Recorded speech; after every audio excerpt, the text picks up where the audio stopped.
the Herculean number of domestic violence cases happening. Now we say it's only 1% of the violent community has come so far. I mean, within these 2.5 years. But imagine about the violent community was not reached to the law, courts of law at all. So using law is also building awareness, creating a just society, making the society gender sensitive.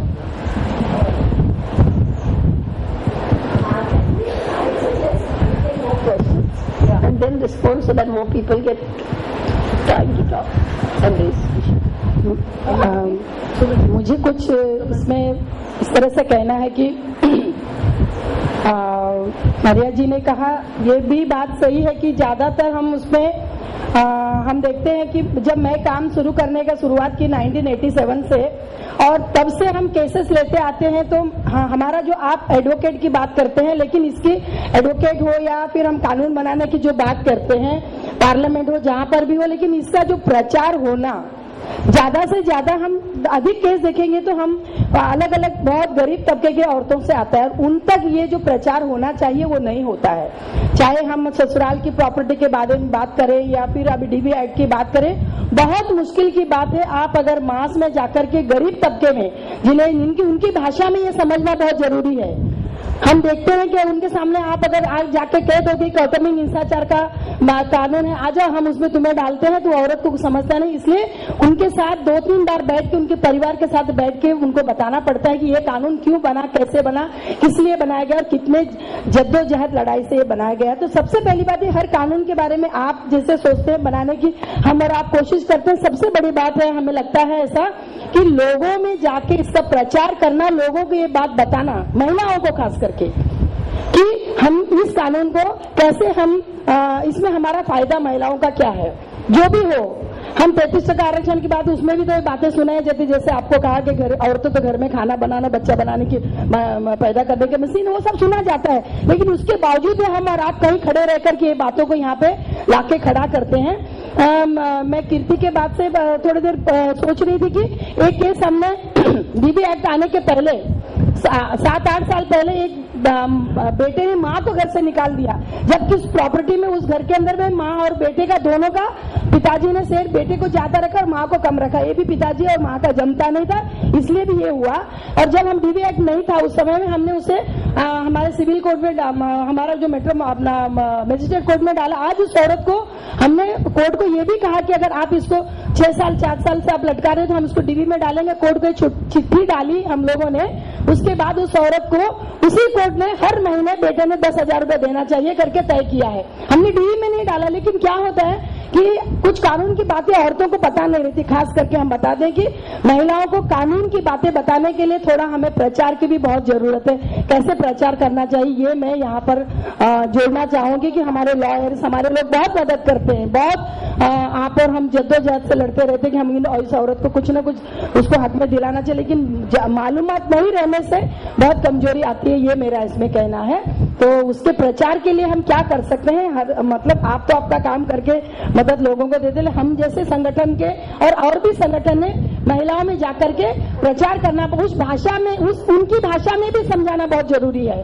हाँ, act बनता है पूरे English में होता है, कुछ बातें होती है। महाराष्ट्र में आज एक अच्छा है कि हम एक डीबी एक्ट का मराठी में लिख करके हिंदी में लिख करके भी देंगे तो वकील उसको मान्यता दे देते हैं। इसलिए मैं सोचती हूँ, मुझे हमेशा ये खलता है कि महिलाओं की इस बारे में, कानून के बारे में जानकारी नहीं होती। जैसे कि हम कहते हैं कि मैं घर की वाइफ हूँ, वो कमाता है, उसकी कमाई में जब मुझे निकाल दिया गया, डाइवोर्स हो तो मेरी क्या उस घर के, ये अभी तक किसी को पता भी नहीं। आज हम लोगों ने कई दिनों से ये मीटिंगों में बोलना शुरू कर दिया है कि आप आपके पति के काम का गिनती कर लीजिएगा और आपके काम का गिनती, हम खुलेआम बोलना हमने शुरू कर दिया है कि वो सुबह उठता है, चाय पीता है, वो टॉयलेट जाता है, वो बीड़ी पीता है, सिगरेट पीता है, उसका खुद का नहाते हुए उसका चड्डी भी नहीं धोता, ये सब हम धोते हमारे और उसके काम का तुलना कर हमने बोलना शुरू कर दिया बहनों। इसलिए आप जो भी महिला संगठन और एडवोकेट को छोड़ते हुए जो हमारे जैसे संगठन के लोग, मुझे लगता है हमें खुले रूप से ये बात कहना चाहिए। हम उन्हें दुश्मनी के रूप से नहीं कहते, हम एक समानता और हमारा अधिकार की बात कहते हैं। इसलिए ये हमें कहीं ना कहीं तो खुले रूप से बोलना पड़ेगा कि आप फिर हमारे काम की तुलना करने के बाद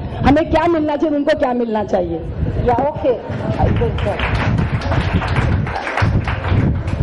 संक्षेप में प्लीज। हाँ, मैं एडवोकेट संगीता दसे बीड़ से आई हूँ। Please be brief. If you have a particular question, ask that.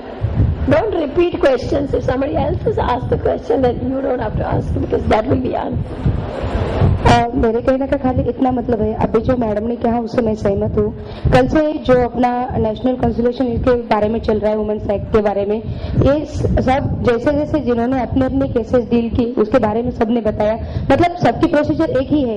लेकिन जो एक्ट का जो अवेयरनेस प्रोग्राम है, जैसे हम मजलिस के बारे में करते हैं, पूरे गाँव में जाते पूरा एक अवेयरनेस करते हैं, उसी तरह आप अगर अब तो सेंट्रल गवर्नमेंट तक आप सब तक पहुंच सकते हैं। इसके बारे में खाली एक सजेशन चाहती हूँ कि जैसे प्रसार माध्यम के बारे में, मतलब दूरदर्शन ग्रामीण भाग में, मतलब गांव-गांव में तो दूरदर्शन गया हुआ है, उसमें जैसे लैंगिक और अदर जो कोई एक्ट है उसके बारे में मालूमात देते हैं, उसी तरह ये एक्ट के बारे में हम टीवी और प्रसार माध्यम और जो कोई प्रसार माध्यम है उससे अगर हम अवेयरनेस प्रोग्राम करें तो मेरा कहने का मतलब है कि सब औरतों तक गांव-गांव में ये जाएगा। हम जितना मजलिस से काम करते हैं उससे ज्यादा एक प्रसार माध्यम वहां तक काम करेगा, मतलब हमें उनकी भी कुछ हेल्प होगी और हमारा जो कुछ हेतु है वो सफल हो जाए। अच्छा सजेशन। अच्छा, इसके she was saying Doordarshan should create awareness about the act. And Sugandhi was saying that it's not enough for lawyers to go to court and work. Actually, unless people are aware of the particular provision, unless women are aware of a particular provision, it will not happen. So we also have a responsibility as lawyers and activists to propagate the law, explain to women in communities, explain to illiterate women so they know their rights and then we can take them to court. मैं सिर्फ इतना कहना चाहती हूँ कि हम सब जो टर्मिनोलॉजी यूज करते हैं कि हम उसको थोड़ा सा चेंज करेंगे। हम कल भी मैंने सुना हम ये कहते हैं कि वो अपने पेरेंट्स के घर में, अपने घर में नहीं, पेरेंट्स के घर में या इन लॉज के घर में, तो अगर शादी के पहले मतलब वो उसका अपना घर है और शादी के बाद ऐसे ही शादी में वो भी उसका अपना घर है, तो हम ये टर्म यूज करना थोड़ा बंद करना चाहिए कि it is either your home. सिर्फ इतना अगर हम खुद भी जब बात करते हैं तो ये बात को तो उससे उसको काफी काउंसलिंग में फर्क पड़ेगा। एक तरह से तो ये हम आपकी जो बात है उससे सहमत हैं, क्योंकि जब आप ये कहती हैं कि उसका भी घर है, हाँ उसका भी हक है एक तरह से, जितना हक लड़के को हो ये तो हम समझते हैं। पर दूसरी तरह से जब हम ऐसे बोलते तो हम ये कहते हैं कि वो इसलिए जाती है अपने नेटल घर में या अपने पेरेंट्स के घर में क्योंकि उसका हक छीन लिया जाता है दूसरे घर में जिसमें वो रह रही होती है अपने हस्बैंड के साथ। तो उस कॉन्टेक्स्ट में हम बात कर रहे हैं। और अगर हम वो सिर्फ औरत एक घर है और दूसरा घर है, आदमी का तो घर एक ही होता है, जिस घर में रहते हैं वो उसका घर रहते हैं, जो उसका नाम है उसका ही नाम है, दूसरा किसी का नाम नहीं है। आज हमारा हाईकोर्ट ने ऐसा ऑर्डर दिया है 2 दिन के पहले कि डिवोर्स के बाद वो हस्बैंड का सरनेम यूज नहीं कर सकती है। ऐसा कि 20 साल 30 साल उसका जबरदस्ती सरनेम बदल देते हैं और उसके बाद में बोलते कि अभी तुमको यूज नहीं करने का। ये सब सवाल है ना औरतों के ही होता है कि इस घर में उस घर में, उधर से इधर आओ, इधर से वापस जाओ, तो वो स्पेसिफिसिटी हमको एड्रेस करना पड़ेगा। हक उसको दोनों में है, लेकिन वो इधर से पहला उसका महाराष्ट्र में हम पहला नाम भी बदल देते, हाँ बाद में कोर्ट में पिटिशन वो लेता नहीं जब तक हस्बैंड का नाम उसका सेकंड नेम हो और उसके बाद में सरनेम, ऐसा उसका एक पहचान बन जाती है। और अभी हाईकोर्ट बोलते हैं कि डिवोर्स के बाद उसको वो सरनेम यूज ही नहीं करते। तो कौन होते बोलने वाले को? और हम कौन सा भी नाम यूज कर सकते हैं, इधर का भी यूज करते उधर का भी यूज कर सकते, लेकिन मुझे ये वो कानून के बारे में बदलना चाहिए। रिवाज के बारे में कानून तो नहीं है कि शादी के बाद जबरदस्ती बदलना ही है। तो पहला उसका प्रचार होना चाहिए कि बदलने का कोई जरूरी नहीं है, अपना नाम तुम आप रख दो। तो बात उधर से शुरू होती है। करेक्ट। मैं कुलदीप जनसेवी फ्रॉम राजस्थान। मेरा ये सवाल था मैडम कि राज पंचायत में राज्य सरकार ने 50% आरक्षण महिलाओं को दे दिया है। पंच और सरपंच का चुनाव हुआ, महिलाएं चूल्हा चौकी भौंक रही है, महिला को पता भी नहीं है कि मुझे अधिकार क्या है, मुझे करना क्या है। यहां तक भी कुर्सी भी नहीं दी जाती है, दरी पे बैठने के लिए भी गांव वाले मना करते हैं और चेक दर चेक काटता रहता है। उसका पति पूरा संचालन करता है, पति ही संचालन करता है और इसी संचालन में जब भ्रष्टाचार का कोई मामला चलता है तो निस्तारण में उस महिला को सजा का भागीदार बनना पड़ता है। क्या ये घरेलू हिंसा है? घरेलू हिंसा है तो इसे महिलाओं को कैसे बचाया जाए? हाँ, बात तो ये है कि अभी शुरुआत हुई है, मिक्स्ड रिपोर्ट्स हैं, एक आपकी भी रिपोर्ट इसमें है, पर मिक्स्ड रिपोर्ट्स हैं पंचायत के बारे में। कई औरतें धीरे धीरे उभर के ऊपर भी आ रही हैं, काम भी कर रही हैं। एक तो वो हुआ। दूसरी बात है, अगर इस तरह का घरेलू हिंसा होता है तो हाँ, वो घरेलू हिंसा कहलाया जाएगा, क्यों नहीं? क्योंकि एक तो ये इकोनॉमिक, सोशल, किसी तरह का भी बहुत वाइड डेफिनेशन है हिंसा का डीवी एक्ट के अंदर, तो ये कहलाया जाएगा। और कोई?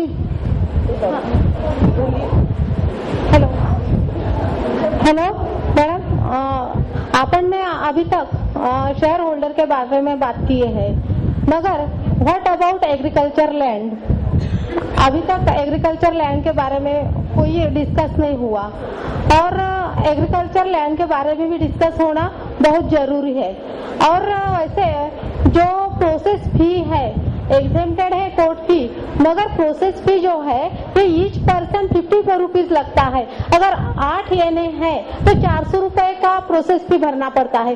इसके बारे में भी डिस्कस होना जरूरी है, क्योंकि पहले तो उसको देने के लिए कैपेबल नहीं रहती प्रोसेस फी, और उसमें जो 50 रुपए ईच एनए रहता है, तो इतने सारे, एक तो कोर्ट इधर एग्जेम्प्टेड करता है उसको कोर्ट फी, और इधर 50 रुपए पर ईच पर्सन, ईच एनए, ये प्रोसेस फी भरना पड़ता है।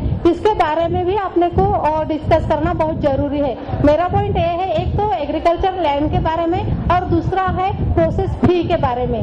तो अपन क्या कर सकते हैं? और कोई क्वेश्चंस?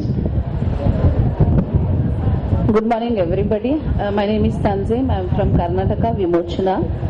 मुझे सिर्फ क्वेश्चन नहीं, मुझे 3 सजेशन देना है, शायद आपको अच्छा लगे या ना।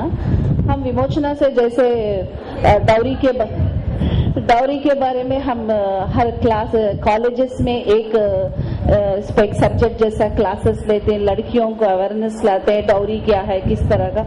इवन मुस्लिम कम्युनिटी में खुला और तलाक किस तरह से दिया जाता है, हम बीओसी बच्चों को ये क्लासेस लेते हैं।